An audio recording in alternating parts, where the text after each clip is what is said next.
going on?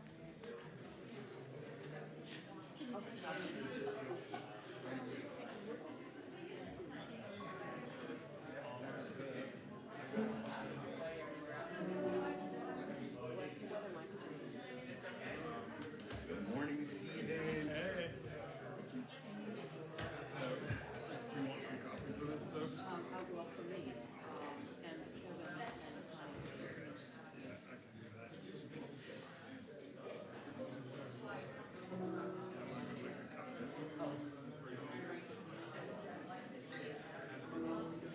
Yeah. My gift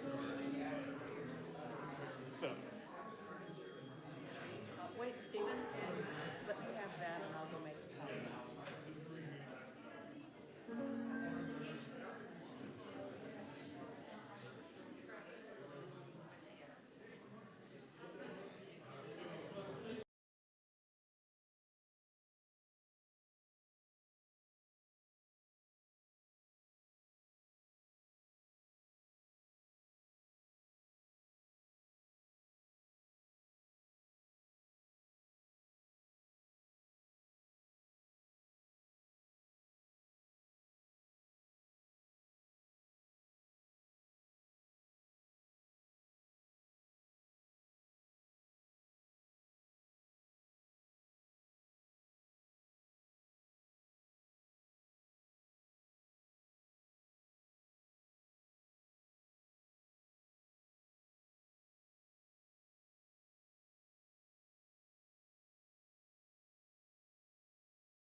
There is more love somewhere. There is more love somewhere. I'm gonna keep on till I find it. There is more love somewhere.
There is more love somewhere. There is more love somewhere. I'm gonna keep on till I find it. There is more love somewhere.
Okay, are we ready to go?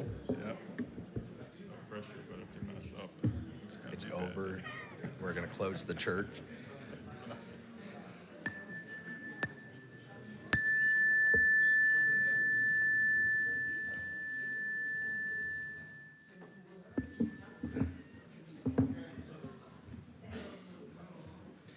Good morning. We invite you to take your seats and prepare for this morning's service.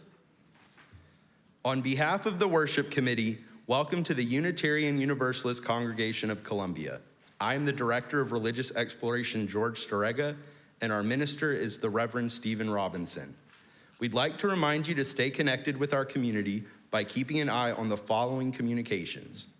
Our recurring events are included in the calendar with your order of service, but special events are also coming up. We provide an email newsletter every Thursday to keep you informed about these upcoming events. Make sure we have your email address. Our services are live streamed, recorded, and photographed. To protect the privacy of children and youth, we do not include individuals under 18 without written parental consent. If you wish to not be a part of our recordings, live streams, and photographs, please remain seated in the alcove during the entire service. Please note that devices to help hearing impaired are located on the wall above the alcove. To help our worship flow smoothly, please email requests for announcements to worshipchair@uucolumbia.org. The service leader will gladly share them at the close of Sunday services. We warmly welcome families with children and offer childcare during our service for children up to 4 years old in the nursery. We also have a designated seating area for children ages 4 to 7 and their parents or caregivers. Feel free to bring the toys available in the back of the social hall for quiet play. Today, children will remain in service with their parents or caregivers.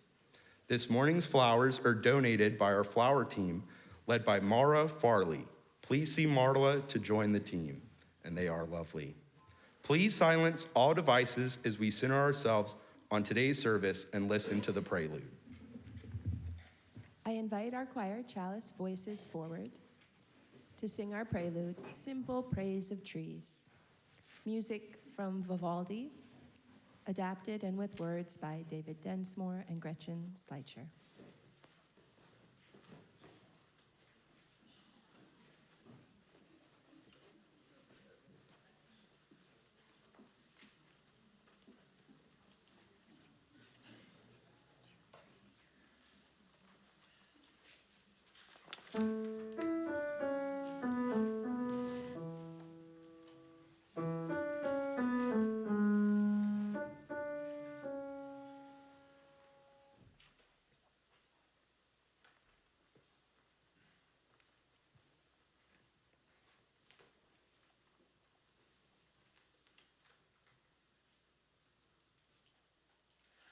I raise my arms in the forest and join the simple praise of trees. In the I forest, raise my arms in the forest and join the simple praise of trees. in the I raise my arms in the forest and join the simple praise of trees. in the I raise my arms in the forest and join the simple praise of trees.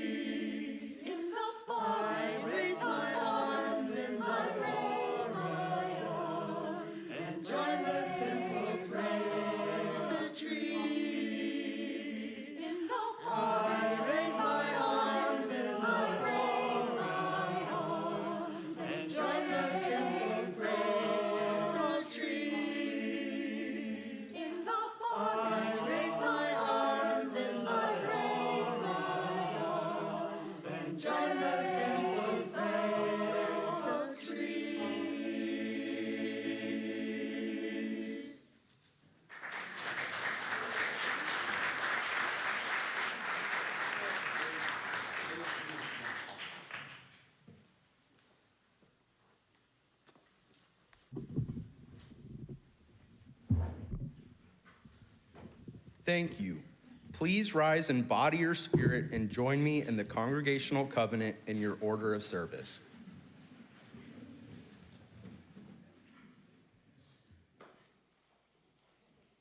Love is the doctrine of this congregation. The quest for truth is its sacrament, and service is its prayer. To dwell together in peace, seek knowledge and freedom, and serve others in community. Thus do we covenant with one another. Please be seated.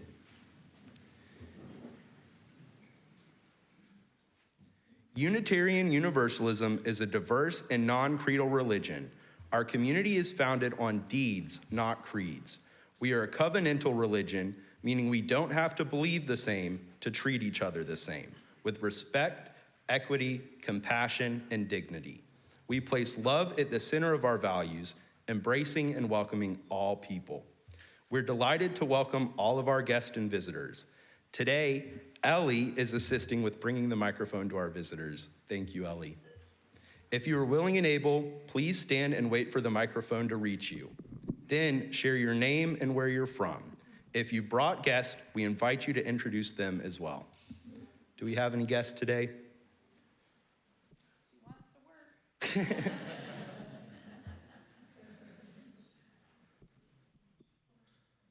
Okay, thank you, Ellie. Sorry. Visitors, if you'd like to learn more about the UUCC, visitor cards are in the pocket on the back of each chair. Please fill one out and place it in the collection plate so we can email you about our events. Our board members and committee chairs welcome your questions and comments. Board members wear green name tags. Thank you for being here. Today's chalice lighter is Sarah Emily,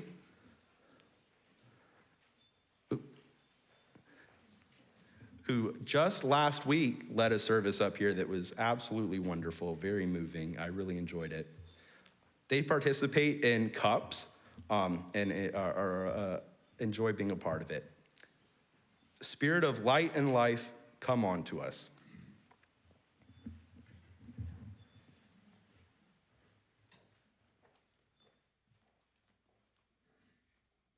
Our opening hymn is number 94, What is This Life? I invite you to rise in body or spirit to join in singing.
Be seated.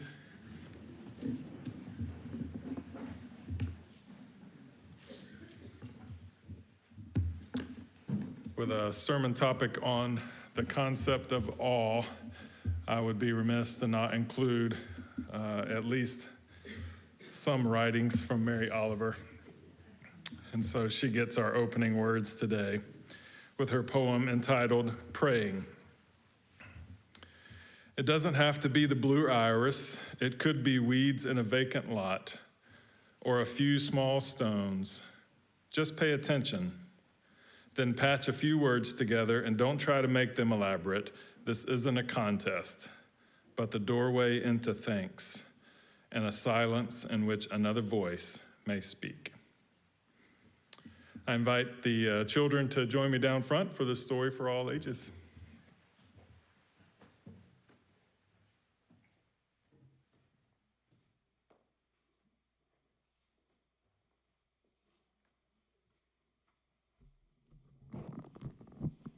We may have some coming from the back, so we'll give them a second.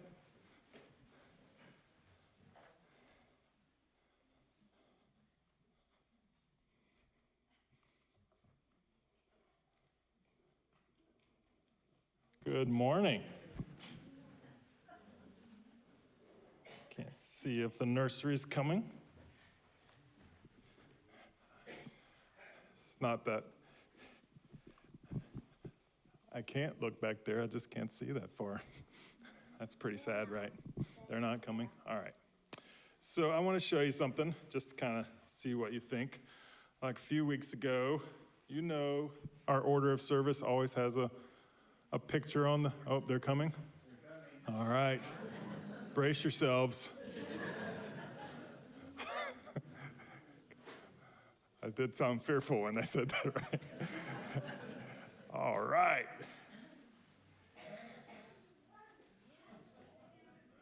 That'll give me time to find something for you.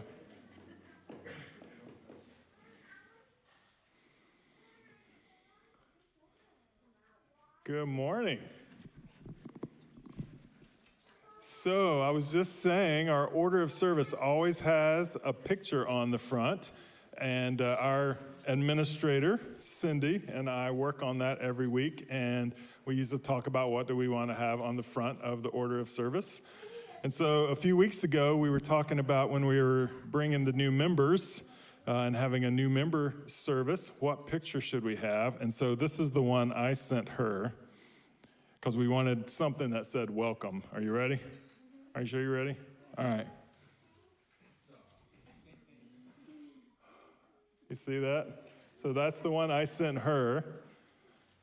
And then this is the one she sent me.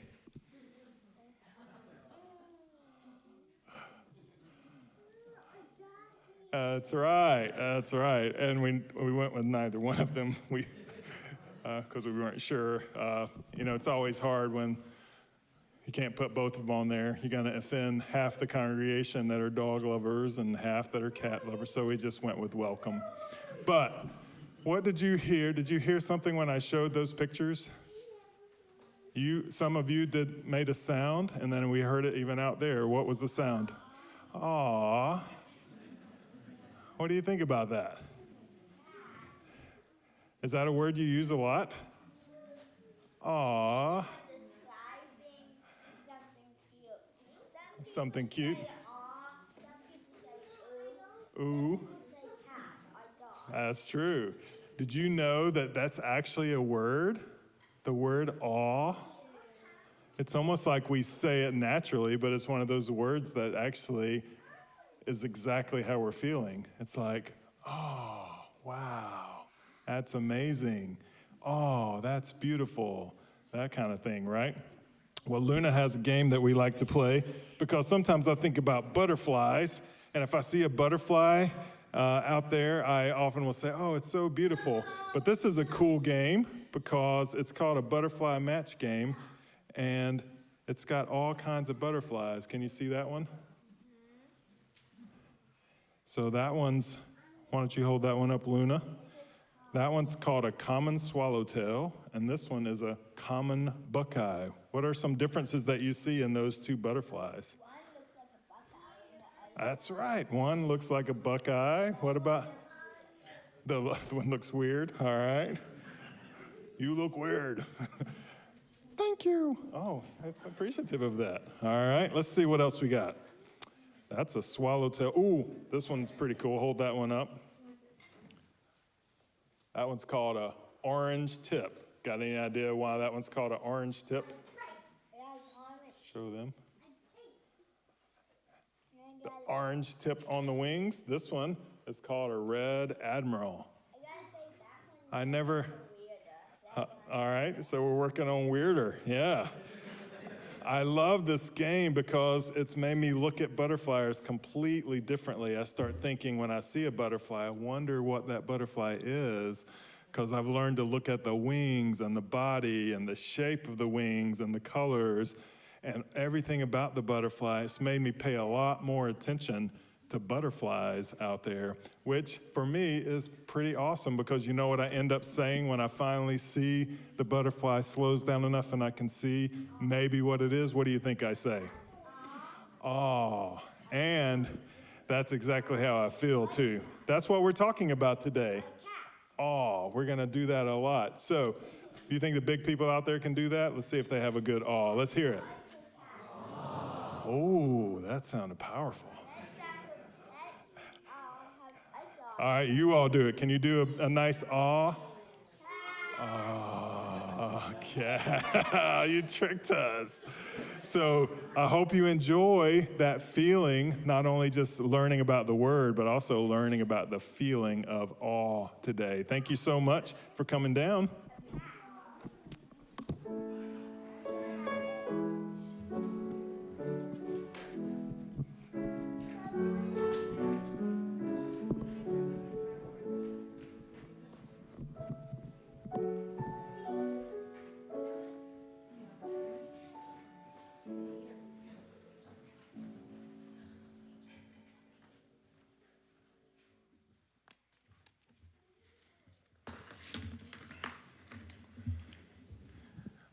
Oh, thank you. I might need that at some point in case someone texts me during the service, stop preaching, it's going too long. You know I get those, right? I rarely ever get at the end of a sermon, oh. And sometimes when you applause, I think it's just because I stopped. Oh, he finally stopped. Thank goodness. We can eat lunch now. So as we move into the rest of our service, one of the ways that we create awe experiences as a community is we share our concerns with each other. We share our joys with each other. And then that mixture of emotions of one person vulnerably sharing or all of us silently sharing, we hold all of that in community in essence and of awe. So if you have a candle that you would like to share this morning, a joy or a concern, I invite you to come and briefly share that and place your candle here.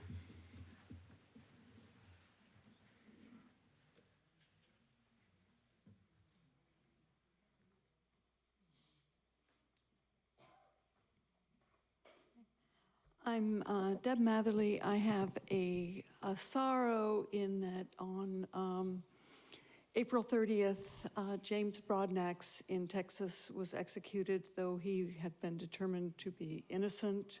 He had, the DNA was from somebody else confessed. There are other people on death row. The governor turned down clemency and all that. So it's very sad, and so please keep an eye on Death Watch things and try to respond if you can. Also, kind of a mixed joy and concern. PK's son, Andre, was injured a few weeks ago. He's in the Navy. He was in Germany, had a bad burn. He's back in the States now, and he came down this past weekend to visit PK. He's doing much better with skin grafts and all that. But he's heading back today, so PK is a little bit torn. So, thank you.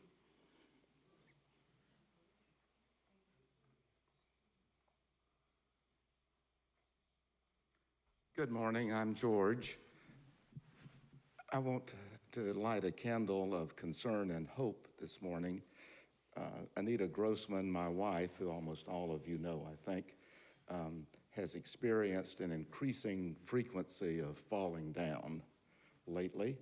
And you know, we all kind of say that happens when you get old, but the reality is it doesn't. It has causes other than just getting older.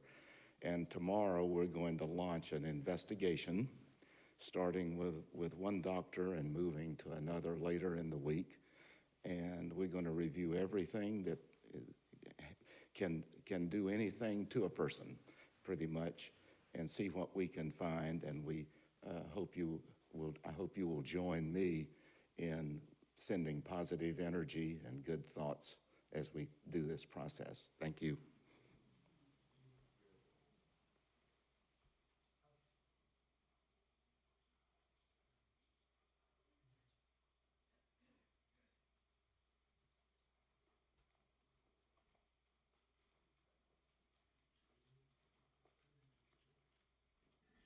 Hi, I'm Christina, and I have a joy to share. My son Tommy has finally moved home from Tennessee. He's back at home. He's all settled in his room, and I'm real happy to have him home.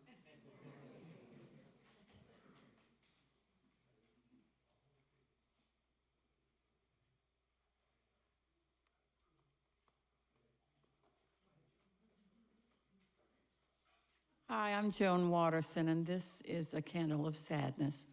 One of our long old-time members, Molly Jones, who most of you don't know, unfortunately, never knew. She lived, I think, with her son. Didn't she live with her son for several years? Was unable to get to the service. But she died a couple of weeks ago, and at the ripe old age of 93. But she was just a wonderful person. She joined the church several buildings ago. She was here a long time. Very quiet, very classy lady, smart as a whip. She was a school teacher, then she went back and got her several degrees and worked in the tech world. Was an author, she wrote several books. But this is for Molly. We will miss her.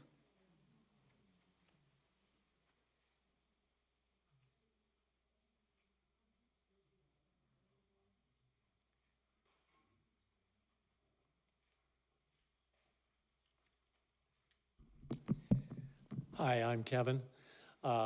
Missed you last week. Connie and I were away. We did a trip to Georgia, the prime purpose of which was to volunteer at El Refugio, the refugee hospitality center that serves families of folks who are detained at the Stewart Detention Center.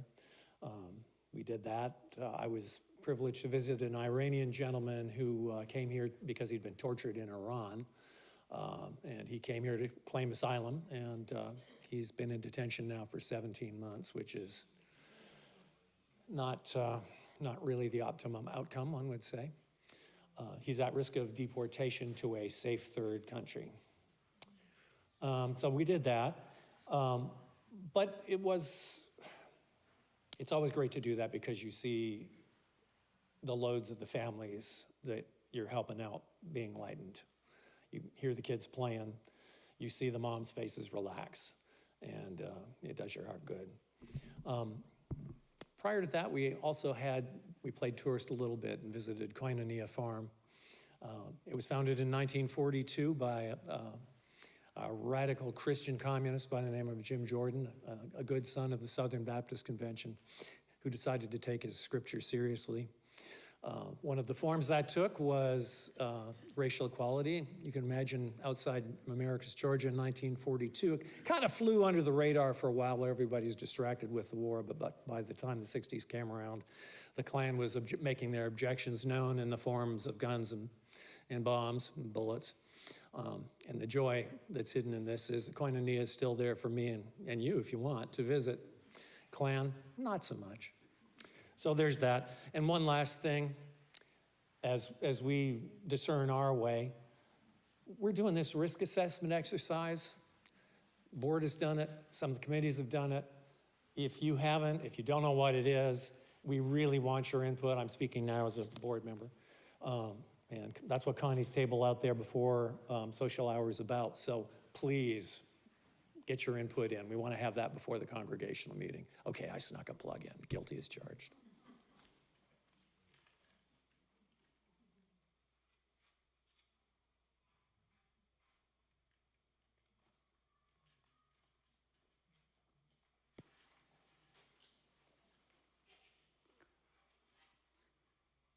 Hi, this is A Candle of Joy. I'm Alexandra, and my besties call me Lexi. I love just being, and being loving. If love is a crime, then lock me up.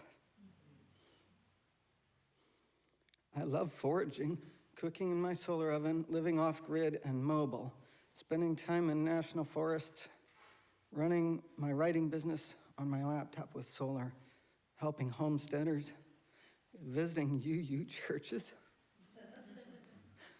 Y'all are my besties. And Hindu temples, doing yoga practices, singing karaoke, bicycle door dashing to learn a town and find out where people are kind. And I made friends here, and I'm also rehearsing with a band on cajon percussion. But my passion is building earth-integrated wigwams. My joy is the beautiful people in the back sharing their home with me and their lives and feeling so welcomed by all of you here. Oh, fun fact, there are 8 genders in the ancient Jewish case law, the Talmud. In case you don't know, that's the culture that wrote the Bible. And none of those 8 genders were sinful. Look it up if you like. 8 genders, Talmud, the same culture that wrote the Bible. However, through the process of canonization, those writings were not all included. And it's valuable, because in order to interpret any document, it's necessary to understand the culture and times it came from. And considering things like how 50% of the population could be treated like cattle because of their gender. But crossing those gender boundaries caused the system to begin to look suspect. That's why councils of old men made it what it is today. That's called canonization. So gender diversity is clearly not a fad. Every indigenous culture throughout history has had some gender diversity. It feels so good here to be accepted for who I am. And I want to thank you all for the warm welcome. By the way, vote for Pedro. Or me, Alexandra, but I'm not running for office. But I'll build you a wigwam and do yoga and meditation with anyone and solve hunger with wild edible plants. Love you.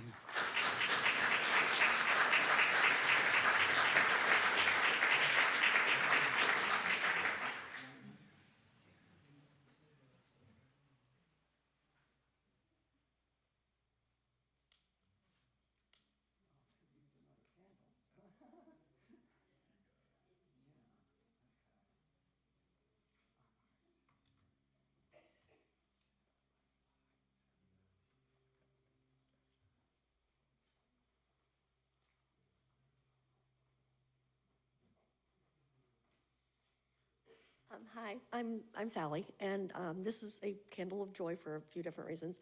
I'm a new member, and I wasn't able to get my profile in, and I wasn't able to come to the new member ceremony. So, and it was because at my work, I've had a really, really, really bad semester. So that's over. That was over for me as of this Friday, which is great. So that's a joy. But I also just wanted to say that I'm glad to be a part of this congregation. It's actually my second time being a part. I had first joined in 2010 and then promptly moved to DC for my work. But then I moved back, so I'm now a member again. But I'm just very glad to be here, and I'm glad to be a part of such a great community. So thank you.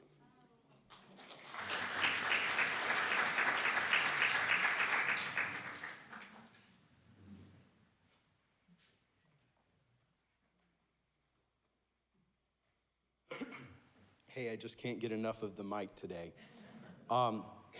I can't believe how quickly it's flown by, but May 11th will be my 6th month of working here at the UU. And thank you. You know, I could absolutely give a sermon on how meaningful it has been. I will save that for another date. But just to put it shortly, I'd say, you know, I'm in total awe at how amazing this community is, how kind everyone has been in welcoming me. And I'm really, really grateful for all of the help that I've been shown by so many of you throughout these past 6 months and teaching me how to do my job and helping me put on all these events. So Thank you very much. I truly, truly appreciate it.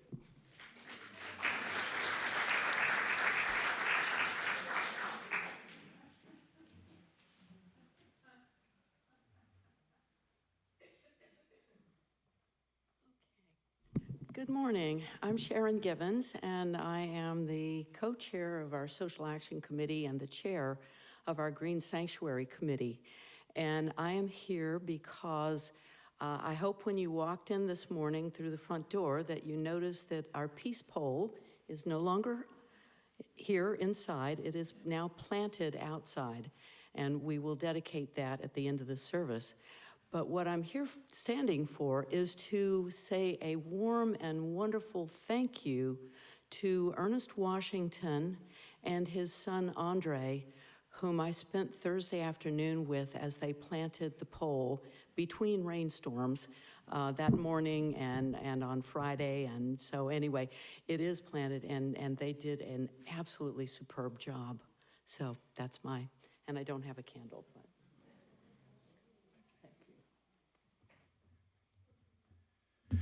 And the last candle we light represents our silent joys and concerns.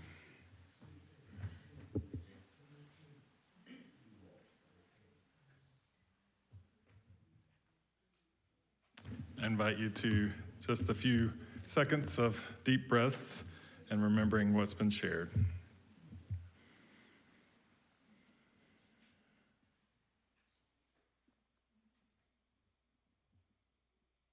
Thank you. As we move toward receiving our offering today, it's my pleasure to share that our our Share the Plate recipient for the month of May is Planned Parenthood. And it is my pleasure to invite friend and colleague in the work of justice, Vicki Ringer, to come and share a little bit about the work.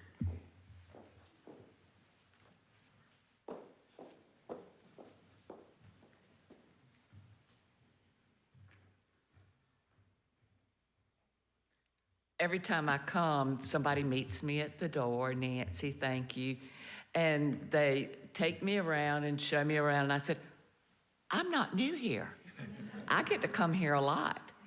I feel like family every time I come in the door. And I felt that way the first time I came. I felt that today, because you do all embrace me and the work that we do. In fact, I see most of you at the various events around the state where we are standing up for our neighbors and trying to protect them. And it's no surprise that the people that fight for reproductive rights also fight for gender justice and housing and immigrants and all of the work we do, because you can't separate that. If you care about one person, you care about all people. And I found it very interesting because this was a quote that I wanted to share. And I think about it every time I come here for some reason. I'm not sure why. It's just something about being in this community. And our first hymn was, "What is this life?" And this was a quote I was going to share, and I thought, this is what I think is divine intervention. A man has made at least a start in discovering the meaning of human life when he plants a shade tree under which he knows full well he will never sit. And I feel like that is what we all are called to do, is to make life better for the next generation. The work that you do here and the sharing of your gifts, talents, and treasures with Planned Parenthood will allow us to keep our doors open.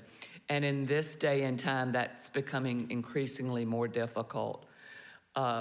Governments, federal and state, have prohibited Medicaid patients from coming to Planned Parenthood for regular checkups and regular wellness exams. And that is the opposite of what government should be. Let's get people healthy. And then they are cutting off all funding for contraception. In fact, they're now, after years and years of success, encouraging teens to have more babies after all of the work we did to try and convince young people to wait. They're now trying to go backwards.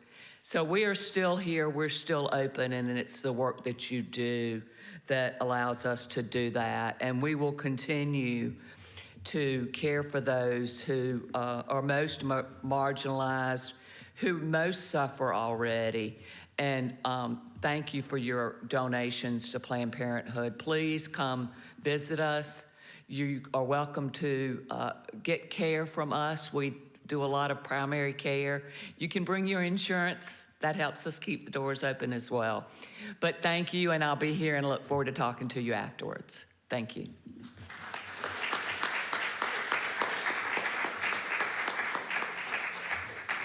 Thank you, Vicki. I appreciate your work, and we have your back. Before the ushers come to receive our offering, Anna has a special musical event that she wants to invite you to. So.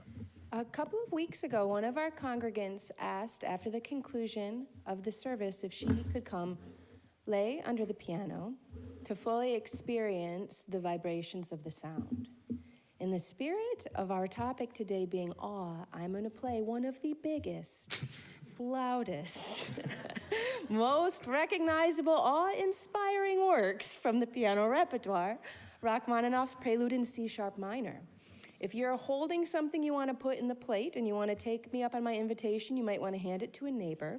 We don't have space for everyone, but if any of you today choose and would like to come forward, I've put some blankets around the piano so you can sit close or even get your head sort of under. There's also in the stage right behind me some spaces if you want to sit or even if you want to come here just to be closer to the sound. You can move at any time. If you want to move now and come to the front and find a place before I start, please do. If you feel moved to come forward at any point when I am playing, you are not going to interrupt me, but look out for my arms because they're going to be flying. And unless you're an usher that wants to lie under the piano, I invite you to come and receive our offering.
receive our offering today, a symbol of our commitment to our good work.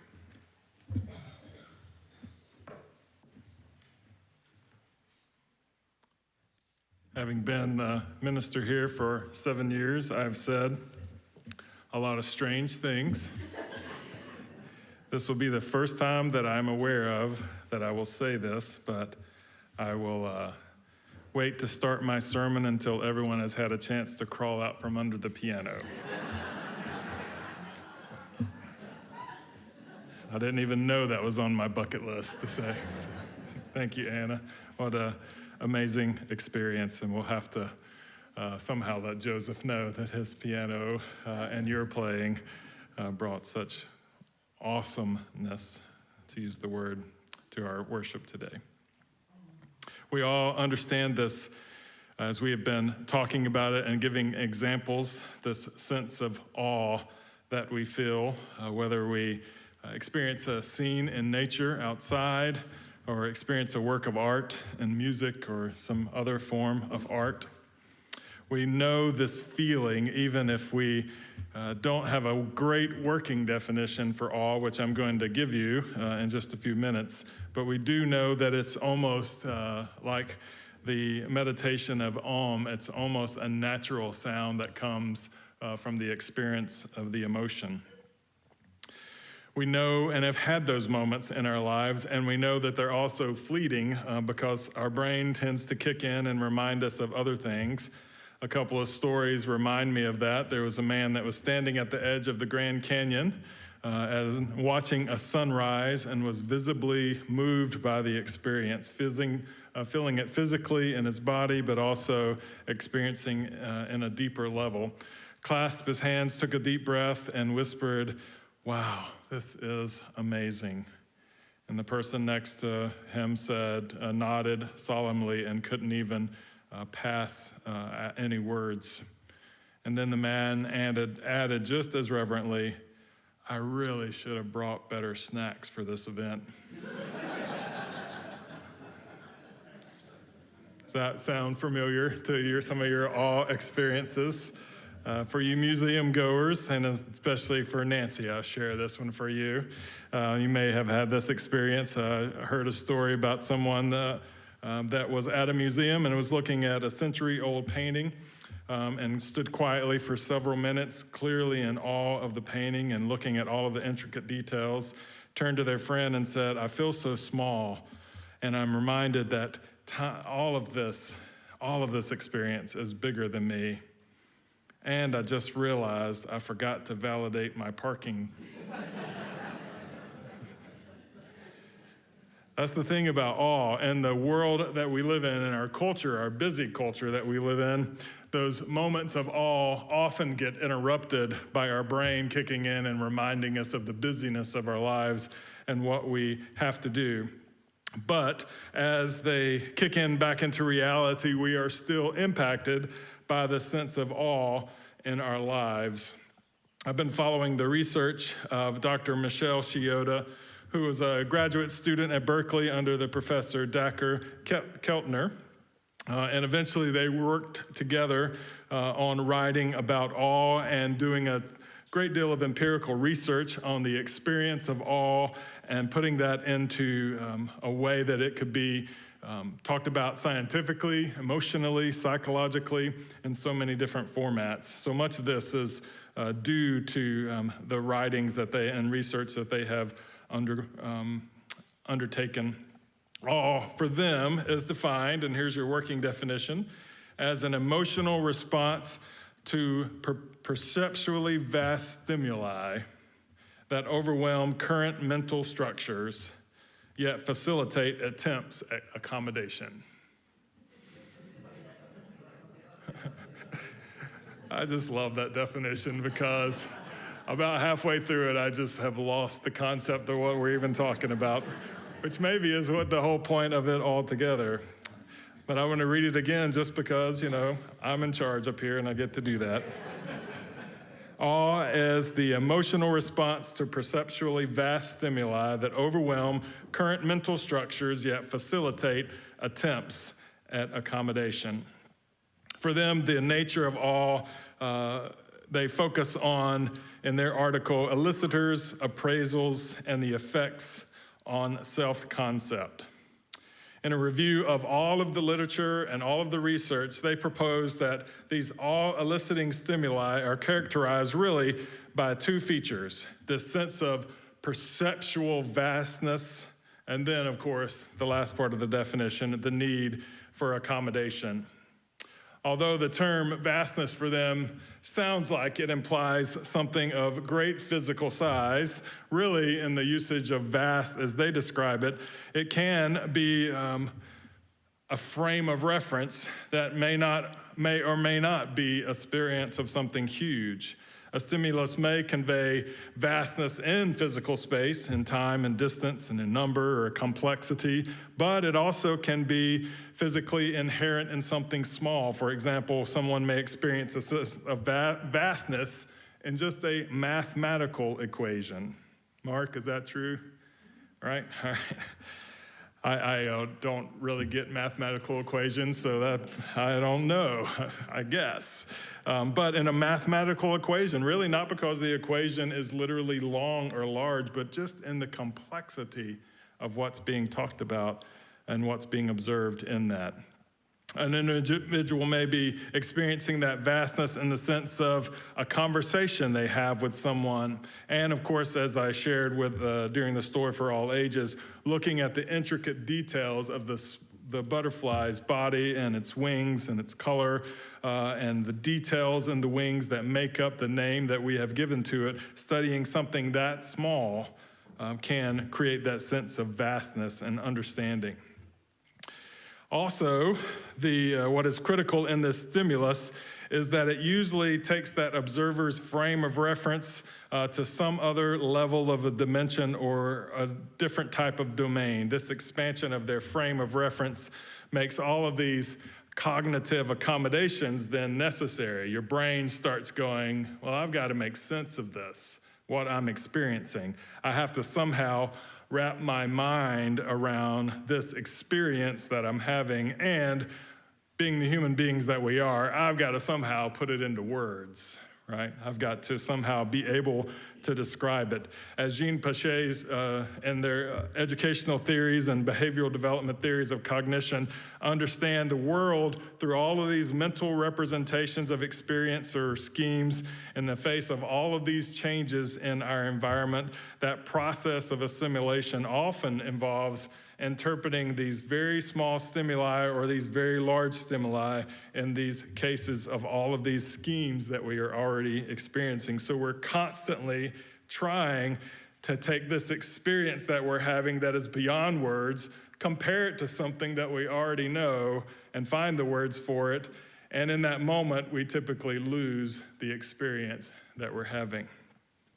The greatest example for me is I had a professor in college that was a philosophy professor that was teaching us concepts of Buddhism and invite a Buddha yogi master to the classroom to share about nirvana, the experience of nirvana.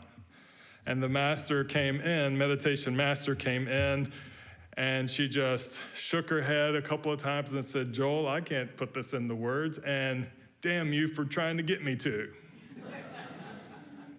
Class is over, she said. And I just remember as a college student thinking, that's awesome. Class is over. She just dismissed the class. Reflecting back on that, I think, wow, to say to someone that's trying to get me to have an experience of awe trapped into words, I will just say, no, I'm not going to do it. It's amazing to think about these concepts that we feel and deep in us that we can't put into words. For the researchers of Dr. Sciotta and Keltner, they simply say that there's several different ways that we can experience this awe, but the greatest elicitors they found in all of their research, top of the list. Anybody got a guess? That create experiences of awe? What was that, Stephen's sermons? Wow, thank you so much. All right, what's number 2 in their list? Nature, you're exactly right. The great landscapes, the storms, the sky. A lot of people in their research alluded to the northern lights and experiencing something like that. And then second, art and music.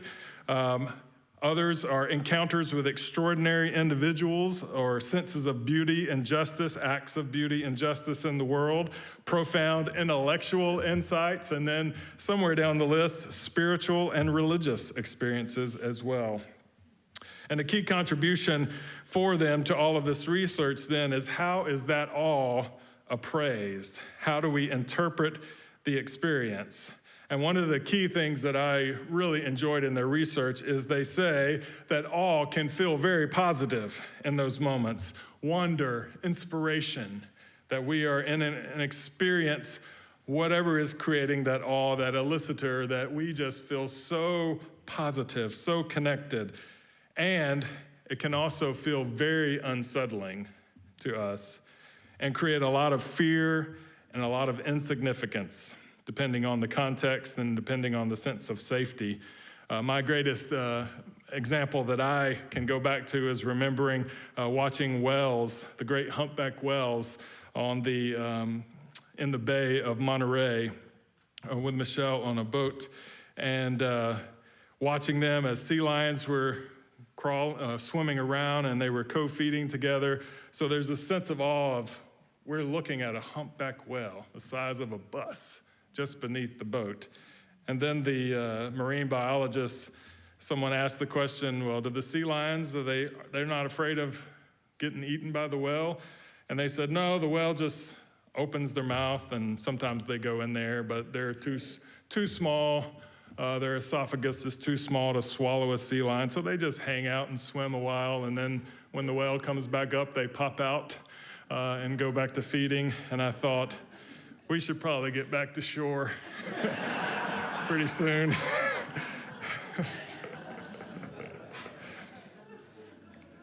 So it's that sense of like, wow, this is such a positive, amazing experience, and wow, I am so small and I'm so insignificant, and maybe I'm not as safe as I think I am.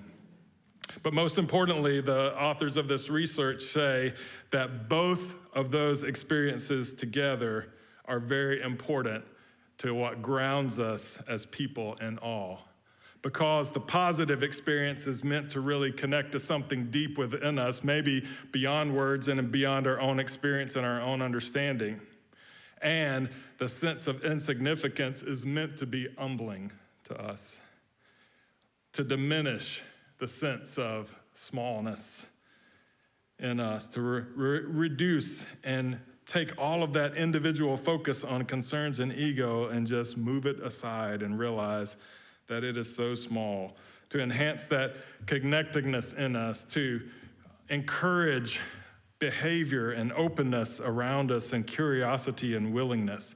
So both of those working together, the positive and the sense of fear and insignificance, work side by side to create this experience of awe. And ultimately, they frame all of their research as a psychological, social, spiritual, physical experience that helps individuals move beyond self-centered thinking and foster a sense of meaning and humility and connection. They suggest that cultivating awe can play an important role in both your personal well-being and your collective social life. Focusing on the self-concept and the small self, realizing that people feel less focused on individual concerns or their status when they're in an experience of awe. That their attention shifts outward toward the larger whole. They see themselves as a part of something larger. That there's a greater sense of connection to others and to something beyond themselves. And I love the fact in their research they use the phrase, they are connected to the interdependent web around them. Y'all know those words, right? As you use. And of course, this shift in that has great consequences: increased generosity and cooperation, greater curiosity and openness to new ideas, and enhanced meaning making and life satisfaction. They say that they are not concerned, people in their research were not concerned with the drawing back to the daily rigors of life, because even in the drawing back to the daily rigors of life, they know they have experienced what's called a cognitive reset, interrupting their habitual thinking of day to day and inviting a sense of reflection. Overall, they say that awe is a powerful emotion that expands perception, reshapes identity, and strengthens all of our social bonds, helping people move beyond self-focus and engage more deeply in the wider world. For us here at the UUCC, we affirm that spiritual life is not confined to doctrine or creed. It's something that we have to cultivate.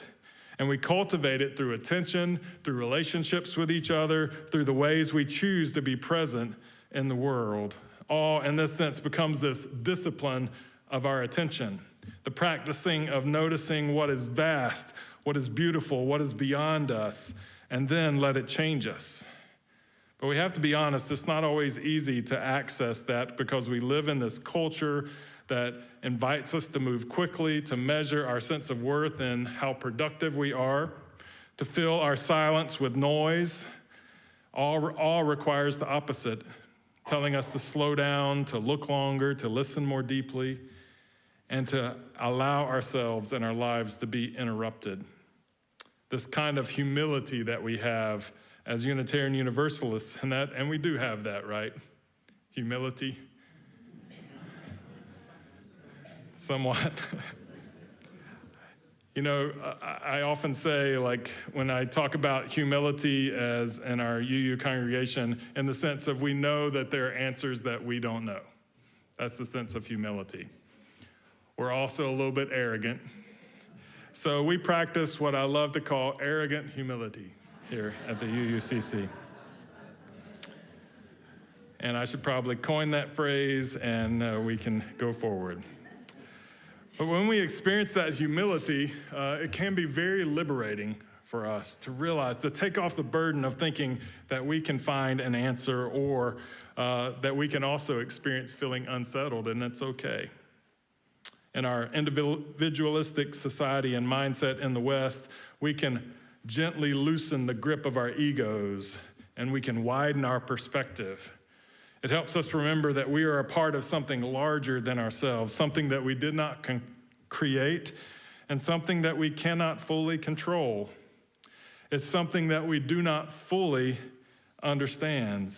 It means that we can hold the space for a reflecting pool to actually reflect the sky and pick up its hue from the canvas above us and not paint the floor of the pool blue to suit our ego needs.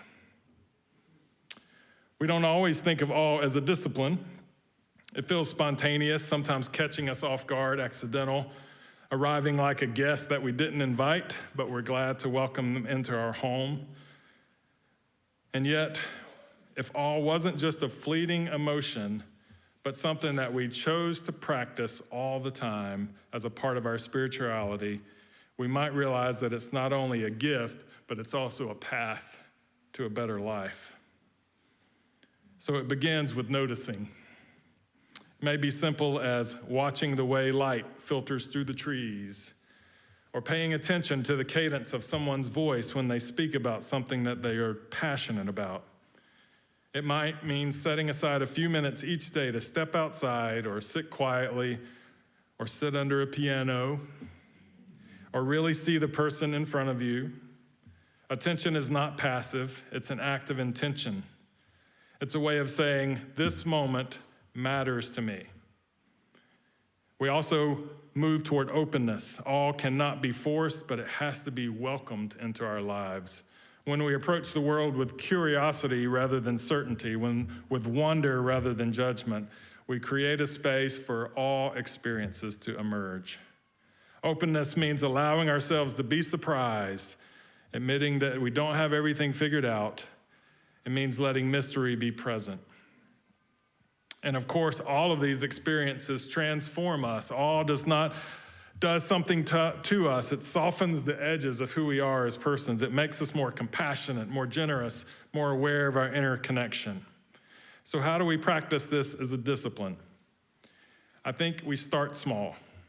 Set aside a time every day to reflect on or experience moments that create awe. Reflect on something in your day that stirred something inside of you, not the spicy food that you had at lunch, but something that stirred your very being, your mind, your soul. Go outside and experience the interdependent web around us, not with a task, not I'm taking a hike and I'm gonna get a mile and I'm gonna record it on my phone or I'm gonna take pictures, but just go outside and experience it without an agenda and let the interdependent web around you surprise you with a sense of awe. Huge or small or intricate, art, music, conversation, all of these ways that we can experience this sense of awe. Jean Capabo has blessed us right now on our wall in the social hall with her work of recreation of Guernica. If you want to have a sense of awe, go and stand and try to absorb what Picasso was trying to communicate in this beautiful work and painful work. We all create these moments socially for us. Gathering in this space, we've tried to do it today in this service by naming our candles of community, the music that has been played, the experience of being together, all of the transformational moments that we have and transformational sermons that you experience, of course, when we invite other guest speakers to come. Thank you for not laughing too hard there. Sharing of all these emotions, and honestly, the experience of just not being alone in our world today. If you want another experience, our service is going to continue outside as we dedicate our peace pole, and this should be an experience of awe for us. Wonder and unsettling, expanding us, making us feel small. We believe in a spirituality that befriends mystery instead of trying to conquer it, and sees truth as an evolving blossom opening up with the warmth and the invitation of our chalice flame. So may we seek moments of awe and be transformed while we are working to transform this world around us.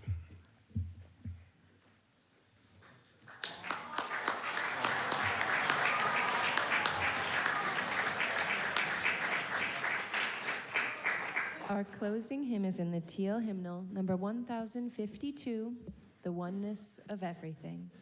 I invite you to rise in body or spirit to join in singing. There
may be seated.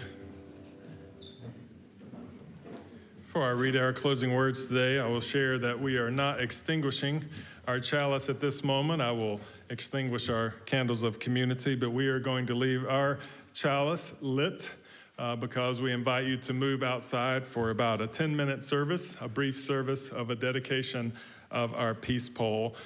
Sharon Givens and Connie Quirk and Kevin McKinney will be leading that together with me. We have a small program that we will share out there, and then I will come in and extinguish our chalice at the end.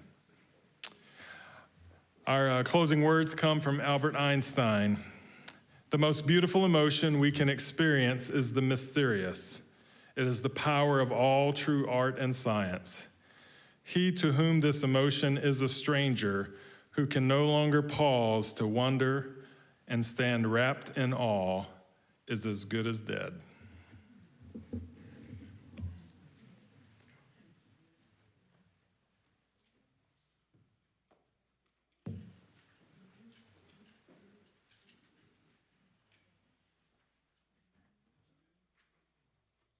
Please join in singing our congregational benediction.